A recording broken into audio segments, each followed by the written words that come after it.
There are all kinds of superhero movies that some may classify as bad. They're the kind that you see and you leave thinking, I didn't love it, but I'll see the next one in the series. Then there are the ones that are such a mess they force a complete reboot of the series. And then there are the few that are such a disaster they force the company making the movies to stop making movies about those characters. But then, in a class all by itself, is The Amazing Spider-Man 2.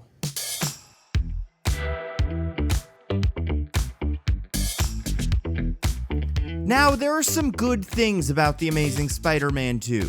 Some of the performances are great.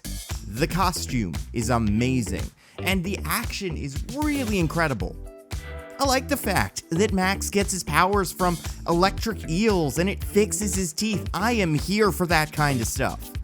But a lot of the rest of Amazing Spider-Man 2 is just a big giant mess, and it is so difficult to explain. But there is one scene that ties it all together perfectly. The perfect exemplar for all the problems with Amazing Spider-Man 2. So whether you have seen Amazing Spider-Man 2 or not, buckle up, because we are about to talk about the dumbest scene in Amazing Spider-Man 2, the conspiracy scene. Exactly 1 hour to the second into Amazing Spider-Man 2, Peter Parker takes off the Spider-Man outfit, sits down in bed, plays some Philip Phillips, and loses his goddamn mind.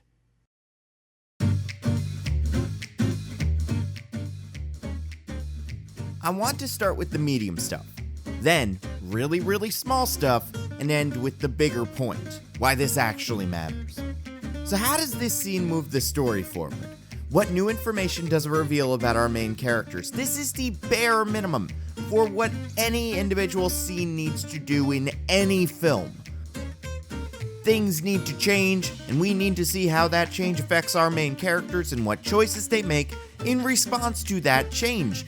In any mainstream Hollywood movie, every single scene accomplishes this honestly simple task. And I have never watched a scene that accomplished it less than this scene. So let's start with the plot. In any other movie, this kind of scene would function as some sort of major information event. In fiction, this kind of scene is commonly referred to as an exposition dump. But what, pray tell, does this expose about the plot? What information are we actually introduced to? Well, we learn that the word Roosevelt is somehow connected to Peter's parents' subplot. This is the single new piece of information. Doesn't lead anywhere really interesting, since Peter is going to learn what that means in a later scene, and Peter doesn't make any breakthroughs at all here, even though, and we will get to it, he has pretty much all of the information he needs from jump. All of the rest of the scrapbook remodeling is nothing but information we, the audience, already know.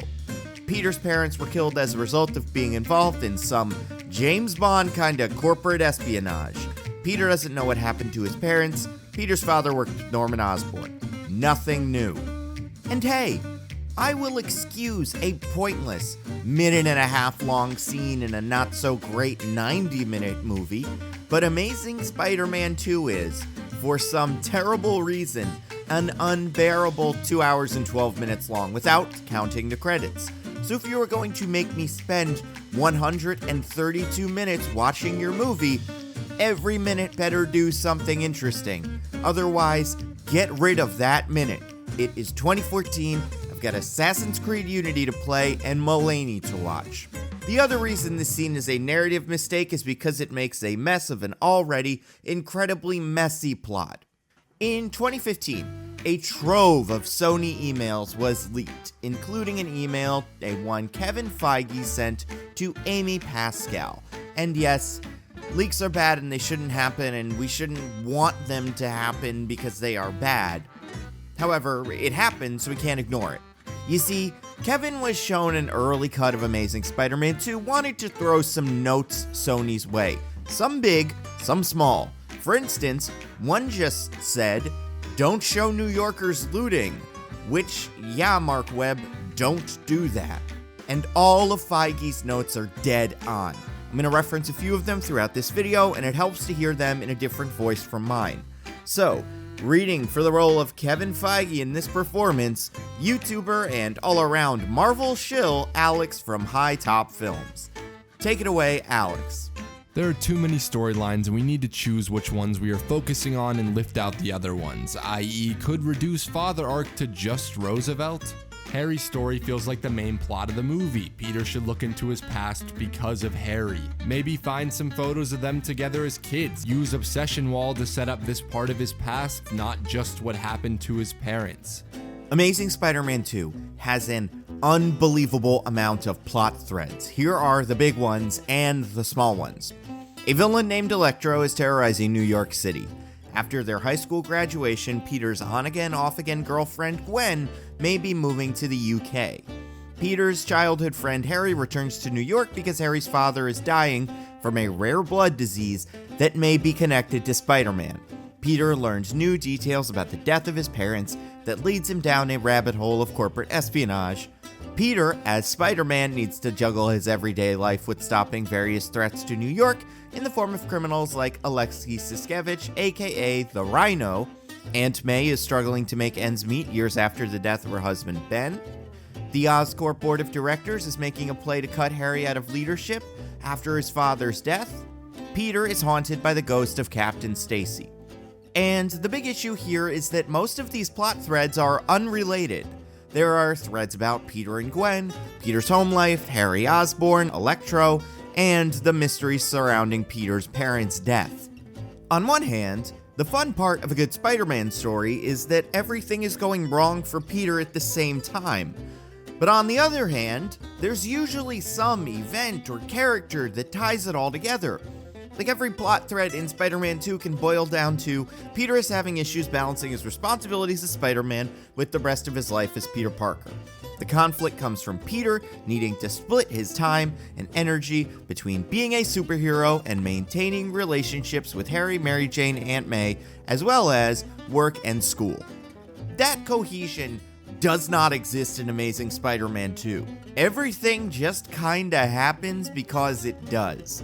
Plot threads are resolved either randomly or out of obligation. Like, how does Peter learn about his father? He accidentally breaks a calculator and goes to a subway station and watches a video. It doesn't matter that Peter does it at that moment, it just sorta happens. And why does Harry turn into the Green Goblin and kill Gwen Stacy? Well, the Green Goblin killed Gwen Stacy in the comics, and she's been around for a few movies, so might as well have Harry do it at the end of this movie so it can happen like in the comics, and then Mary Jane can be in the movies. This all goes to say that the conspiracy wall scene is not only nonsensical, but generally pointless. Not only does this scene not move the story forward in any significant way, but the plotline that it is connected to is possibly the most unnecessary in an already incredibly bloated plot. So then that other interesting thing that a scene can do, and I won't spend all that much time on this, but what does this scene reveal about our characters? Well, Peter is confused about his parents because they may be spies, although probably not, but maybe. And also, you'll never believe it because he's only been obsessing over this for the last hour, but Peter is upset about potentially losing Gwen. All things we already know. But then, how is Peter dealing with that confusion? Not great. Later in the movie, Aunt May will happen upon this wall and tell Peter that she's worried about him, but if anything, she underreacts. Peter is losing his mind, like full-on cry for help breakdown. I mean, part of this wall is just a big question mark. At this point, he isn't even looking for information, he's just going insane. When we see Max's apartment earlier in the film, it is visual shorthand for he's crazy. This is just as bad. And to be clear, mental illness is a real issue that should be taken seriously. I'm not making fun of it, but the movie goes out of its way to simplify Max's obsession and then turns around and justifies Peter's. On top of that, we have another great Feige note. Andrew's performance is all over the place. A lot of crying and then a lot of mania. Hard to track him emotionally sometimes. It undermines his reaction to Gwen's death because he gets upset and emotional a lot. This Peter is an emotional mess. And again, that is usually fine. Emotions are a good thing and expressing them is healthy. However, because Peter reacts this way to everything, it undercuts what is honestly a really beautiful scene later in the movie when Gwen Stacy is killed. Something I really appreciate about both the Tobey Maguire Spider-Man and Tom Holland Spider-Man and the Shameik Moore Spider-Man is that they're all constantly trying to hold everything together. Like Andrew Garfield's Spider-Man, they're all overwhelmed, but because of their belief that they have a unique responsibility to carry the weight of the world on their shoulders, they almost never show it. And then, when things really hit the fan and everything goes wrong, they cry.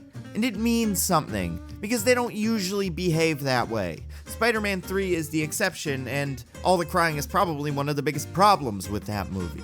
Garfield's Peter is constantly manic, either crying or yelling or making conspiracy boards that would make Carrie Mathison go, "Alright, relax." This moment is the perfect example of a scene that needs to go so that Peter's eventual breaking point feels meaningful. Okay, now that that's out of the way, I want to look at fun stuff. Usually in these videos, I do a little aside where I find a strange detail and introduce it by saying the phrase, "and not to nitpick," not unlike my podcast, Mostly Nitpicking. Well, this scene has too many bonkers details to not acknowledge them. So I'm going to go through this scene and point out as many strange details as I can find in a new segment called Yes to Nitpick. And if you enjoy this, listen to my podcast, Mostly Nitpicking, because it's mostly this, but with two other people. Okay.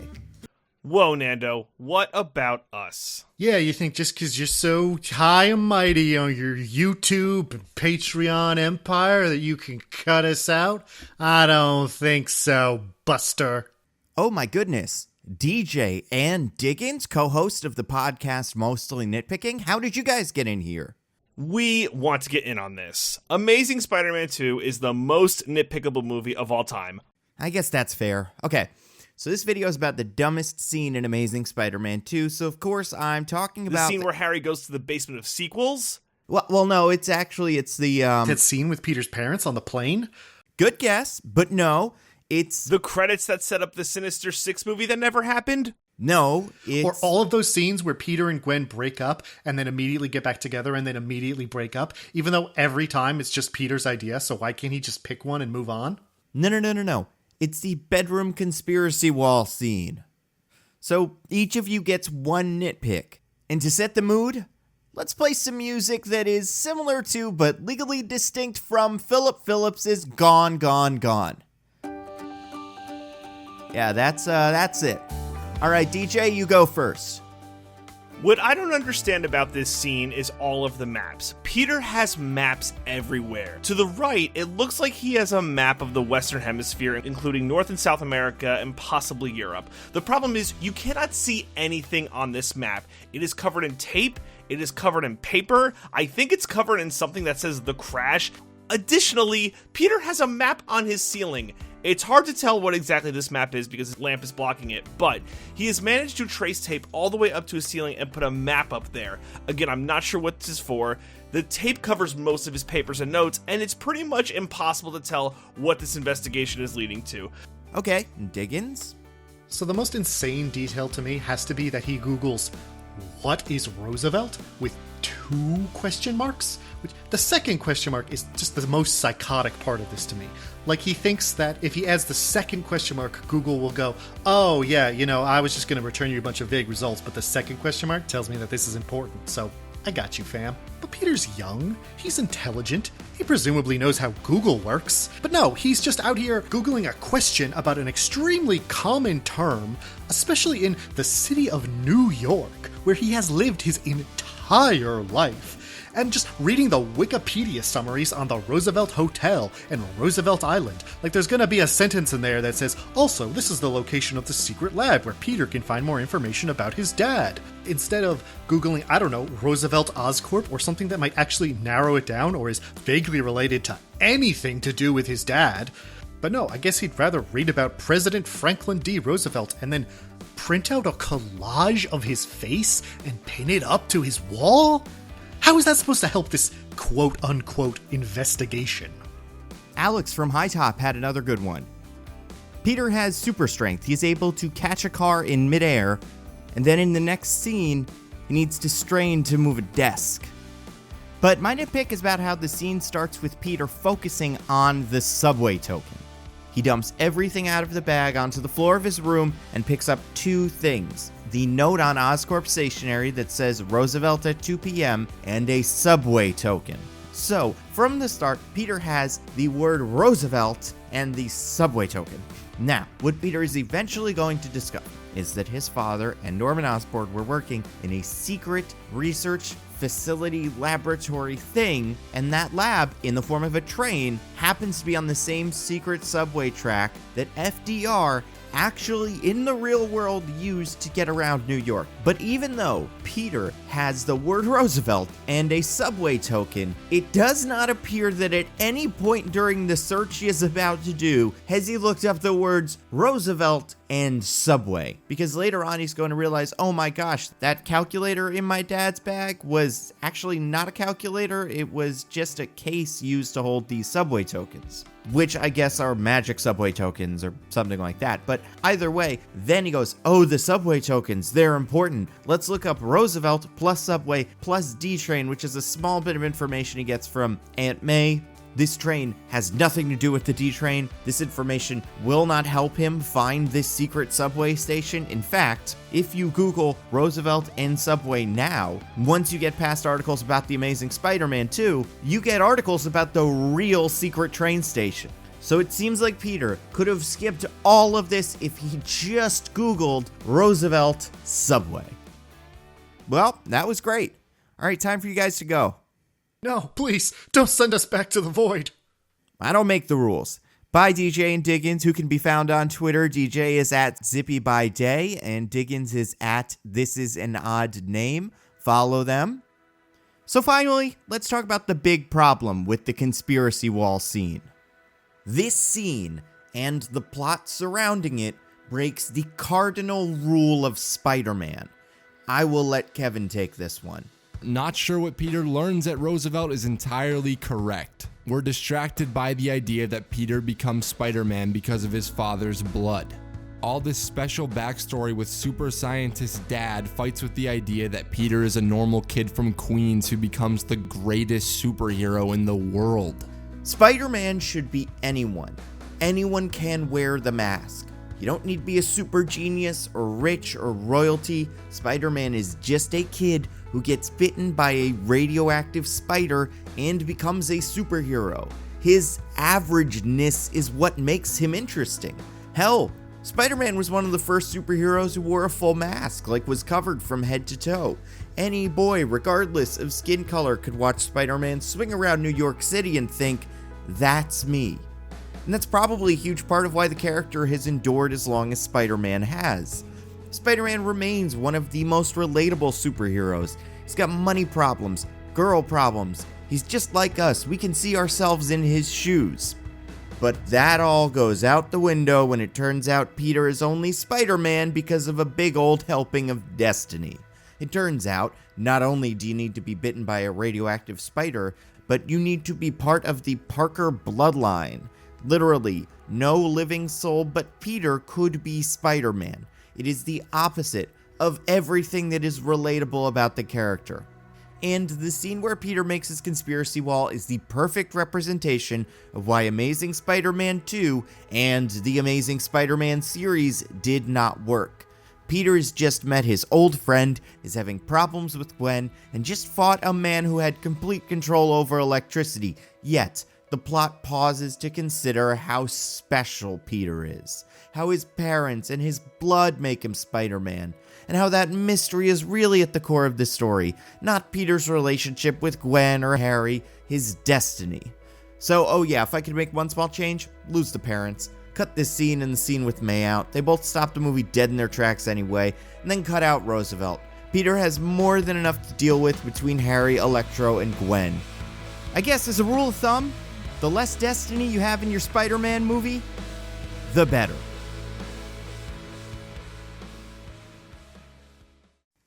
Oh, and one more thing. If you, like Harry Osborn, want to take control of your information, you don't need this little magnetic pyramid thingy that I think like it hurts his it hurts his neck, and then he drops it and opens up a bunch of files, and one of them says Venom, which, like, what is that, like Venom the symbiote? Because apparently that was going to be in the movie at one point, but then they cut it. It's very confusing keeping up with what was and was not in that basement of sequels that never actually got used. Anyway, whatever that thing is, you do not need it, because you can get unrestricted access to all parts of the internet with this video sponsor, ExpressVPN. ExpressVPN gives you the ability to reroute your internet connection to a server in a country of your choice. Now, why is that cool? Well, say there's a YouTube video you can't watch or a movie that was randomly taken off Netflix in your country. ExpressVPN lets you unlock those movies. For instance, as of the time of this recording, The Amazing Spider-Man 2 is not available on Netflix in my home country of the United States. Hooray! However, neither is the original Spider-Man 2. Oh no! That's a bummer because that movie is good. Well, all you need to do is open ExpressVPN, change your country, in this case to Germany, and then voila, Spider-Man. In case you don't know, a VPN is a virtual private network. It's a secure tunnel between your device, phone, computer, whatever it is you use, and the internet. It hides your ISP, protects your information from hackers, the government, and pretty much everybody. And ExpressVPN specifically has the fastest speeds, 24/7 support, works with one click, and is the top-rated VPN provider by TechRadar, CNET, The Verge, and a bunch more. And you can find out how you can get 3 months free by clicking the link in this video description below, expressvpn.com/Nando, Nando. Unlock the full potential of the internet with ExpressVPN. Before we get to the patron stuff, couple thank yous. Thank you so much, Alex from High Top Films, for recording the Kevin Feige notes. Go check out his channel. He makes videos about things like Spider-Man, Iron Man. He makes short films. Follow him on Twitter. He's awesome. Thank you also to DJ and Diggins, my co-hosts of the Mostly Nitpicking podcast, for giving me some nitpicks to put into this video. You can listen to our podcast wherever you listen to your podcasts. We are at Nitpicking Pod on Twitter. They are Zippy by Day, and this is an odd name on Twitter. Follow them, please.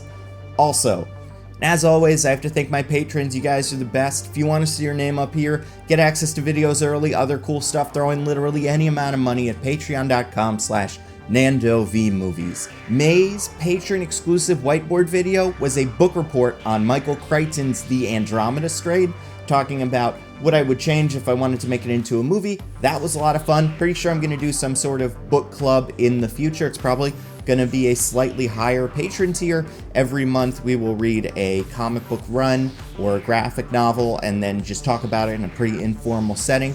Look out for that. I imagine I'm going to start it in June. Last thing, follow me on Twitter and Instagram. My handle is NandoVMovies. It's where I post updates on videos, podcasts, pictures of my cat, all that important stuff. That's all I got. I'll see you next time.